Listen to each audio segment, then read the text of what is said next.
ওষুধের কাঁচামাল পুড়ে গেছে, এতে ৪,০০০ কোটির ওষুধ উৎপাদন ব্যাহত হবে।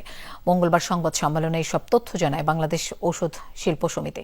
পুড়ে যাওয়া কাঁচামালের মধ্যে আছে ডায়াবেটিস, হরমোন, ক্যান্সার সহ নানা জরুরি ওষুধের উপকরণ। এগুলো আবারও আমদানি করা সময় সাপেক্ষ। এতে উৎপাদন ব্যাহত হওয়ার শঙ্কা আছে। তাতে প্রভাব পড়বে ওষুধের বাজারে।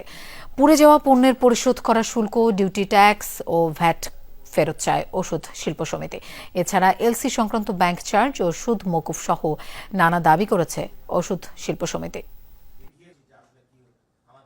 গত 18 অক্টোবর কার্গো ভিলেজ অগ্নিকাণ্ডের পর আমরা সমিতির সদস্যদের কাছে তাদের ক্ষয়ক্ষতির পরিমাণ জানতে চেয়েছিলাম।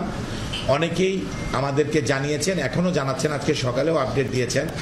45টি কোম্পানির আমরা পূর্ণাঙ্গ আপডেট আমাদের কাছে আজকে সকাল পর্যন্ত পেয়েছি, যেখানে শুধু র ম্যাটেরিয়ালের দাম আছে 200 কোটি টাকার উপরে।